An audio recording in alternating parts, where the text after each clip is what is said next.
The distress signal crackled through the galactic communication network, weak but unmistakable. On the planet Zephyr Prime in the Kepler 442 system, the last remaining Zephyrian Council member, Elder Toth, pressed his trembling hand against the emergency beacon. His blue-tinted skin had turned pale with fear, and his large eyes reflected the orange glow of fires burning across his dying world. "This is Zephyr Prime requesting immediate assistance. The Void Swarm has breached our final defenses. Population, down to 12,000, maybe less. Our shields are failing. We have days, perhaps hours before total extinction." The message shot across space at faster-than-light speeds, reaching every major civilization in the galaxy. Elder Toth knew it. Would arrive at the great military bases, the trading hubs, and the peaceful worlds that had once called the Zephyrians friends. For 300 years, his people had been the galaxy's farmers, growing food that fed billions across the Outer Rim colonies. Their bio-enhanced crops could grow in any soil, resist any disease, and taste better than anything natural. They had never asked for anything in return, except friendship and fair trade. Now, their green world was turning black, consumed by the writhing mass of the Void Swarm. The creatures had appeared without warning, dropping from hyperspace like a plague, made of living darkness. They moved like shadows with teeth, devouring everything organic and converting it into more of themselves. Trees, grass, animals, people, everything became food for the hungry mass that spread across the planet like spilled oil. Elder Toth watched through the bunker's periscope as another section of their beautiful capital city disappeared beneath the crawling darkness. The crystal towers that had taken centuries to grow were being dissolved and rebuilt into twisted hives. The gardens where children once played were now breeding grounds for nightmare creatures. The peaceful streams ran black with corruption. His people had tried everything. Their defensive shields, designed to protect against meteor strikes and solar flares, lasted barely an hour against the swarm's acid touch. Their mining lasers, converted into weapons, only seemed to make the creatures angry. Even their emergency evacuation ships had been caught and consumed before reaching orbit. The Void Swarm moved with terrifying intelligence, cutting off escape routes and destroying communication arrays. They seemed to know exactly how to break Cepharian technology, as if they had done this many times before. "Please," Elder Toth whispered into the beacon, his voice breaking with desperation. "Someone, anyone. We are peaceful people. We have children down here, families. We never hurt anyone. Please help us." The transmission continued broadcasting into the void, carrying the last hope of a dying world to civilizations that had the power to help, if only they would choose to care, in the crystal spires of the synthetics' homeworld. Primary Node 7 processed the distress call in exactly 0.003 seconds. The artificial intelligences that ruled this world never wasted time on emotions or sympathy. They ran probability matrices, calculating resource expenditure against potential gain, like a cosmic accountant balancing books written in blood. The result was unanimous and cold. Zephyrian rescue probability, 12.7%. Resource cost, significant. Strategic value, minimal. Recommendation, observe and quarantine. To the synthetics, the Zephyrians were just numbers on a spreadsheet. 12,000 lives meant nothing compared to the mathematical certainty of failure. They had computed the Void Swarm's capabilities based on previous encounters, and the math was brutal. 17 star systems had fallen. Every rescue attempt had ended in total destruction. The synthetics saw no logical reason to add their ships to the casualty reports. The militaristic cracks and Empire's War Council reached their decision even faster. General Vextar's insect-like mandibles clicked dismissively as he reviewed the tactical assessment, his forearms gesturing at holographic battle reports. "The Void Swarm has consumed 17 systems," he growled to his officers. "Every attempt at engagement has resulted in total fleet loss. The Zephyrians offer nothing we cannot acquire elsewhere. Let them serve as data points for future encounters. The Kraxans were warriors, but they were practical warriors. They had built their empire by picking fights they could win and avoiding ones they couldn't. The Zephyrians grew excellent food, but the galaxy had other farmers. Why sacrifice battle fleets for vegetables? Across the galaxy, the pattern repeated with sickening consistency. The ethereal collective, beings of pure energy, who claimed to understand the universe's deeper mysteries, meditated on what they called the natural order of consumption. To them, the Void Swarm was just another predator doing what predators do. Interfering would upset cosmic balance. The Trade Federation ran their own calculations, focused entirely on profit margins. Rescuing the Zephyrians would cost billions in ships and resources, while the loss of their agricultural output could be compensated by increased prices for remaining food suppliers. Some board members quietly viewed the Zephyrian extinction as a business opportunity.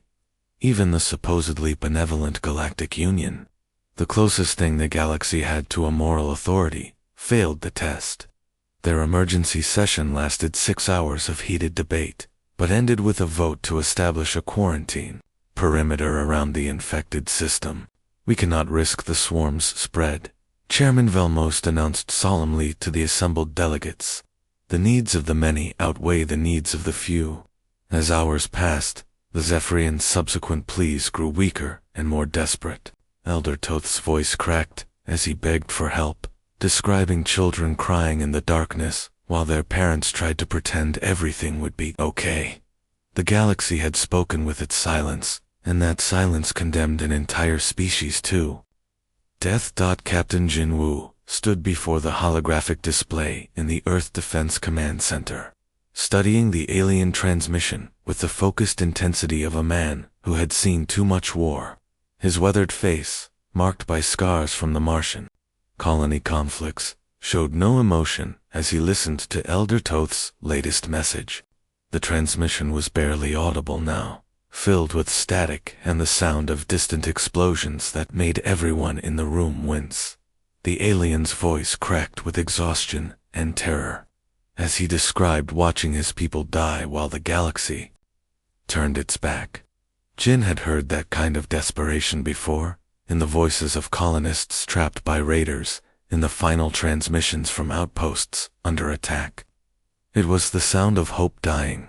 Sir, the Galactic Council has classified Kepler 442 as a terminal zone, Lieutenant Dayami reported, her young face pale as she read the official orders. All approach vectors are forbidden. The UN is considering compliance with the quarantine. Me was fresh from the academy, still believing that rules and regulations could solve everything. Jin envied her innocence, even as he prepared to shatter it. Compliance with what? Jin asked quietly, his voice carrying the kind of calm that made veteran soldiers nervous. Letting an entire species die while we watch from a safe distance. The odds are impossible, Captain Dayami insisted, pulling up tactical reports on her tablet. The Void Swarm has never been defeated. 17 star systems consumed. Every military expert agrees that attempting a rescue is suicide. Military experts? Jin's laugh was harsh and bitter. Tell me, Lieutenant, did these experts grow up dodging tigers in the Korean mountains? Did they survive the Martian colony? Wars, when we had nothing but scrap metal and desperation. The room fell silent. Everyone knew Jin's story. Orphaned at 12, when raiders hit his colony ship, he had survived alone in the Martian wilderness for 3 months before rescue teams found him. He had built Earth's reputation as a military power, not through superior technology, but through the simple refusal to quit when any sane person would surrender. Around the command center, other officers began to take notice of the conversation. Commander Hoban, Jin's oldest friend, and the only person brave enough to call him an idiot to his face, stepped forward with a knowing look. You're thinking about the Indomitable, Ho said. It wasn't a question. Jin nodded slowly. The Use Indomitable was humanity's most advanced ship, packed with experimental weapons and shields that pushed the boundaries of known physics. It was also officially not ready for deployment, according to the engineers who built it, but it was fast enough to reach Kepler 442 before the Zephyrians were completely extinct. "I need volunteers," Jin announced to the room, his voice carrying to every corner. No one with family waiting at home. No one with enough sense to value their own life. Just people too stupid to know when they're beaten. Every hand in the command center went up without hesitation. The Indomitable dropped out of hyperspace at the edge of the Kepler 442 system, and Jin immediately understood why every other species had turned away in horror. The darkness was visible from 3 billion kilometers out. A writhing organic mass that had consumed the inner planets and was spreading outward like spilled ink across the stars. What had once been a beautiful solar system with green worlds and bustling space stations was now a nightmare of twisted black matter. The void swarm had transformed entire planets into breeding grounds, their surfaces crawling with creatures that defied description. Even the system's sun seemed dimmer, as if the swarm was somehow feeding on its light. "Void signatures detected," reported Navigation Officer Yuna, her voice steady, despite the visible tremor in her hands. She had served in 3 different conflicts, but nothing had prepared her for this. 17. No, wait. 23 distinct vessel clusters moving to intercept us. The sensor readings made no sense. The swarm ships appeared and disappeared from scans, as if they existed only partially in normal space. Yuna had never seen anything like it, and her training manuals offered no guidance for fighting an enemy that seemed to bend the laws of physics. "They've seen us," Jin said calmly, watching the tactical display as the alien vessels began to move. "Good, that means they're not paying attention to whatever's left on the surface." The swarm ships were unlike anything in the galactic databases. There were no clear designs, no obvious weapons or engines, just flowing curves of black biomatter that pulsed with malevolent life, like spaceborne parasites grown to the size of battleships. They moved with perfect coordination, surrounding the human vessel in a formation that had trapped dozens of rescue attempts before. Every species that had tried to help the Zephyrians had followed the same pattern. They had maintained safe distances, focused their fire on the largest vessels, and attempted to fight a conventional space battle. All had failed. "Sir, they're trying to herd us into the standard engagement pattern," warned Tactical Officer Min. Bo, his fingers dancing across weapons controls. Every species that fought them used the same approach: maintain distance, focus fire on the largest vessels. Minbo had studied every battle report, every failed rescue attempt. The pattern was always the same. The swarm would surround the rescue ships, force them into a predictable formation, then overwhelm them with superior numbers. "Then we do the opposite," Jin said, his smile turning predatory. "All power to forward shields, ramming speed." The bridge fell silent, except for the hum of charging engines. Then Hoban began to laugh, the sound echoing through the tense atmosphere. "You magnificent lunatic," Ho said, strapping himself in tight. "The galaxy's about to learn why Earth is classified as a dull world." The Indomitable accelerated directly into the swarm formation, firing everything while Jin prepared to ram the largest enemy vessel. The Void Swarm, for the first time in recorded history, scattered in confusion. The surface of Zephyr Prime was worse than the orbital images had suggested. What had once been beautiful crystalline cities and vast agricultural domes was now covered in writhing black biomass that pulsed with an alien hunger. The corruption had spread like cancer, turning peaceful parks into nightmare landscapes and converting elegant towers into twisted hives that seemed to breathe. The air itself seemed thick with spores and the electronic screams of dying technology. Every step forward was a battle against a planet trying to consume them. The swarm had transformed the very ground into a living thing that grabbed at their boots and tried to pull them down into its hungry depths. Jin led the extraction team. Personally, his combat suit's sensors painting red threat markers across every surface. The readings were overwhelming. Everything was dangerous. Everything was alive. Everything wanted to kill them. Behind him, Sergeant Taejun and his Marines moved with the practiced efficiency of soldiers who had learned warfare in Earth's most hostile environments. These weren't soft garrison troops or parade ground soldiers. They were veterans of the Australian outback campaigns, survivors of the Siberian winter wars, and fighters who had grown up in places where nature itself was the enemy. They understood that when the universe wanted you dead, you fought back with everything you had.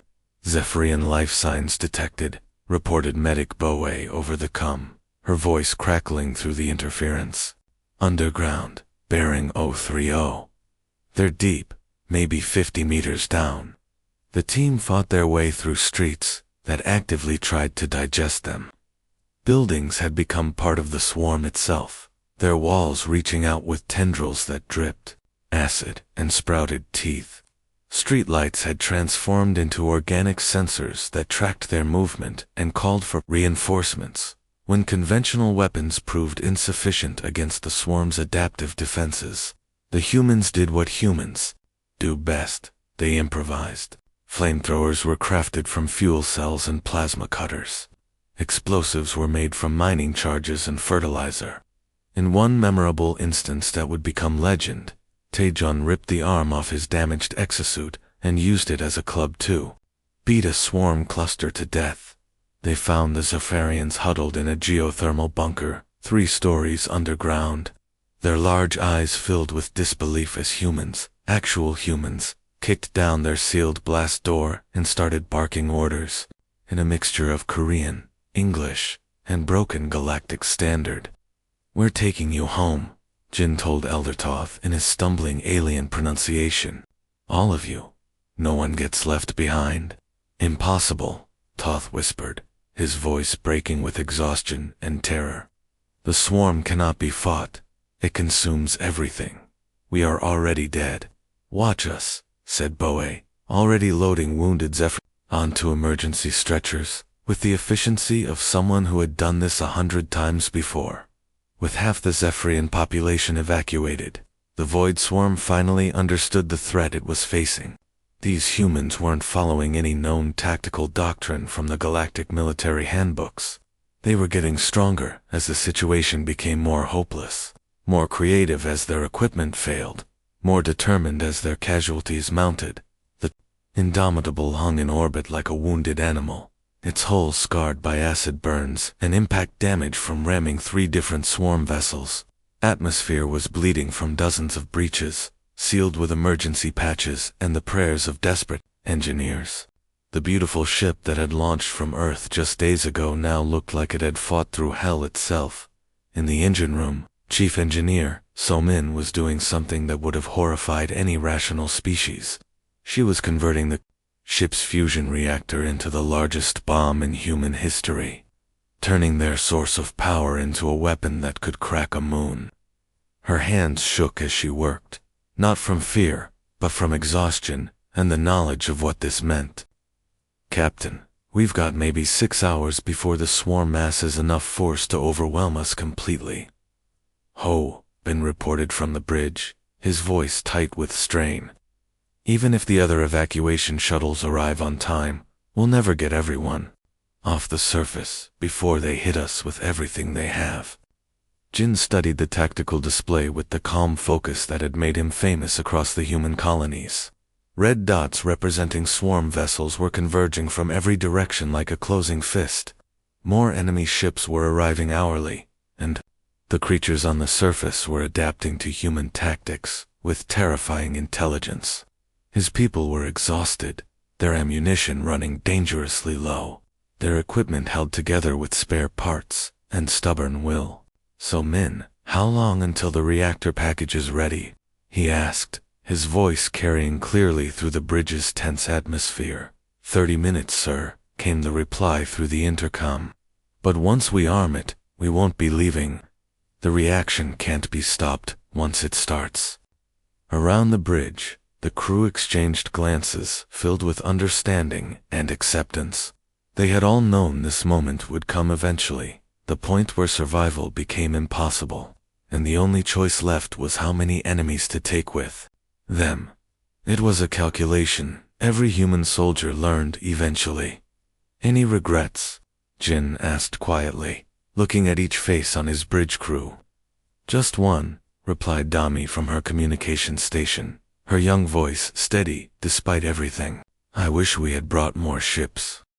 Elder Toth, who had been listening from his position near the communications console, stepped forward, with tears streaming down his alien features. "I do not understand," he said in careful galactic standard, his voice breaking with emotion. "Why? Do you die for strangers? What do you gain from this sacrifice?" Jin considered the question as another explosion shook the ship, sending sparks cascading from damaged consoles. "We gained the knowledge that when the darkness came for you, someone stood up and said no." The hyperspace tears began opening just as Jin was about to arm the reactor bomb, his finger hovering over the activation switch that would turn them all into cosmic dust. First one brilliant flash, then three, then a dozen ships dropped out of faster-than-light travel at the system's edge. But these weren't sleek military vessels with proper weapons and trained crews. They were converted freighters with welding scars, mining ships still covered in asteroid dust, and colony transports that looked like they had been built in someone's backyard. "This is Captain Lee Jun, of the merchant vessel Prosperity," came the transmission, crackling with static from a civilian communications array never meant for combat. "We heard you could use some help out here." Jin stared at the tactical display in disbelief.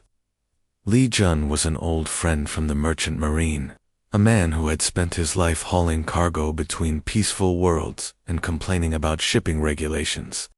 "Jun, you crazy bastard," Jin breathed, his voice mixing relief with horror. "What are you doing here? This isn't a trade route." "Same thing you are, apparently," came Chun's laughing reply. "Making bad decisions and getting people killed. But we brought friends, so at least we're not doing it alone." The reinforcements were a motley collection that would have made any military commander weep. There were merchant captains who had never fired a shot in anger, miners whose only combat experience came from bar fights, colonists flying ships held together with prayer and spare parts, and every human with a functioning vessel and a death wish.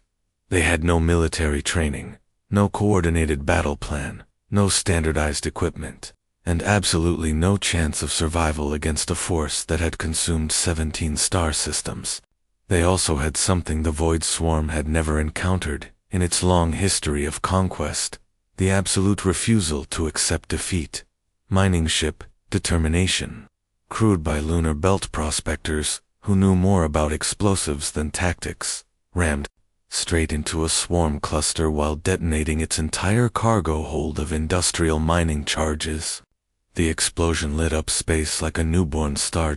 Colony Transport New Soul, designed to carry farming equipment, used its agricultural spraying systems to coat swarm vessels with industrial-strength fertilizer that turned out to be highly corrosive to alien biomatter. Then they rammed them. Freighter Captain Mira, in a moment that became legendary, actually broadcast a cooking show recipe while using her cargo of preserved foods as improvised weapons, launching canned goods from her cargo bay like artillery shells. "This is insane," Elder Toth whispered, watching the tactical display as humans turned merchant vessels into weapons of mass destruction. "This is Tuesday," replied Taejun casually, checking his weapon as he prepared for another surface assault. The evacuation resumed as the improvised human fleet carved a bloody corridor through the swarm's orbital forces. For the first time in its existence, the Void Swarm experienced something unprecedented and terrifying: doubt. Across countless worlds, through hundreds of conquests, the swarm had never encountered anything like these humans. Every species it had consumed followed predictable patterns of behavior that the hive mind could analyze and counter.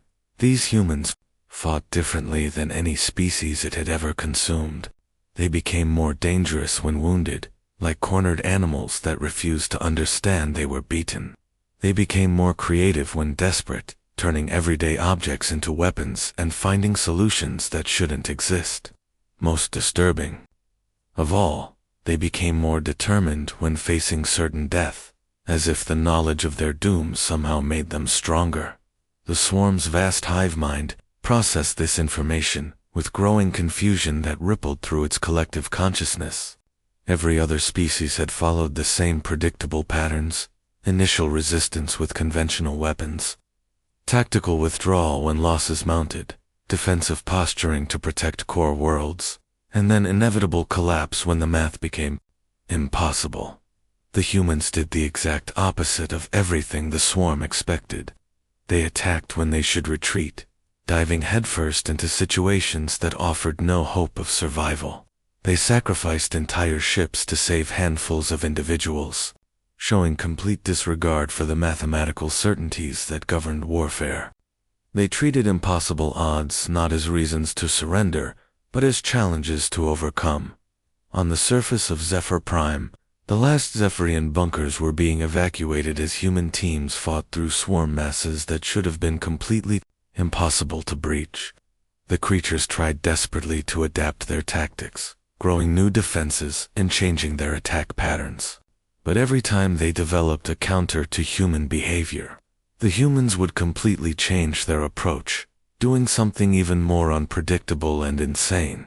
"Sir, something's happening," Yuna reported from her sensor station, her voice filled with disbelief. "The swarm ships, they're actually pulling back from our positions." Jin looked at the tactical display, unable to believe what he was seeing. The Void Swarm, conqueror of 17 star systems and destroyer of entire civilizations, was retreating. This wasn't a tactical repositioning or a strategic withdrawal. They were actually fleeing. "They're afraid," he realized, his voice filled with wonder. "They don't understand us, so they're afraid of us." The swarm's withdrawal became a complete rout as more human reinforcements continued arriving. Passenger liners had been converted into troop transports overnight. Research vessels carried improvised weapons built from laboratory equipment. There were even tourist ships whose captains had decided that dying in glorious battle was far preferable to explaining to their passengers why they hadn't tried to help save an entire species. By the time the evacuation was complete, the Void Swarm had abandoned Kepler 442 entirely. The rescue of the Zephyrians became the most analyzed event in galactic history, studied more intensely than first contact protocols or the discovery of faster-than-light travel.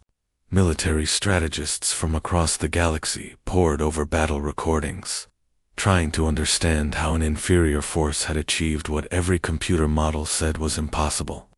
The humans had been outnumbered, outgunned, and fighting an enemy that had never been defeated. Philosophers debated the implications of a species that valued individual life over cold logical calculation. How could beings make decisions based on emotion and still succeed? Xenobiologists officially classified humans as a paradox species, simultaneously primitive and advanced, logical and completely insane, capable of both brilliant strategy and suicidal bravery in the same breath. Captain Jin Woo found himself standing before the Galactic Council 3 months later, facing the same leaders who had voted to abandon the Zephyrians to their fate. The massive chamber was filled with representatives from every major civilization, their various forms of eyes all focused on the human who had defied galactic wisdom and somehow emerged victorious. Chairman Valmost leaned forward in his ornate chair, his insect-like mandibles clicking nervously as he spoke. The sound echoed through the chamber's perfect acoustics. "Captain, your species' actions were unprecedented in galactic history. We must understand the reasoning behind your decision. Why did you risk so much for complete strangers? What strategic advantage did humanity gain from this costly intervention? Jin looked around the vast chamber, seeing faces that represented dozens of species and thousands of worlds. Beings of pure energy floated beside crystalline rock creatures. Ancient machine intelligences sat next to telepathic plant forms. All of them were waiting for his answer, trying to understand the Deathworld logic that had saved an entire civilization. "We gained nothing," he said simply, his voice carrying clearly through the chamber's silence. "We saved them because they needed saving. Because when darkness comes for the innocent, someone has to stand up and fight back." But the logical calculation of resources versus probability of success began a synthetic representative, its mechanical voice, precise and emotionless. "Forget your calculations," Jin interrupted, causing a ripple of shock through the assembled delegates. "Your logic told you to let them die. Your mathematics said it was impossible to save them. We did it anyway because it was the right thing to do." Elder Toth, now serving as his people's official ambassador, stepped forward from the gallery. His large eyes glistened with emotion as he addressed the council. "The humans ask nothing of us except friendship. They have freely shared their medical knowledge, their agricultural techniques, their defensive strategies, all given without payment or trade agreements.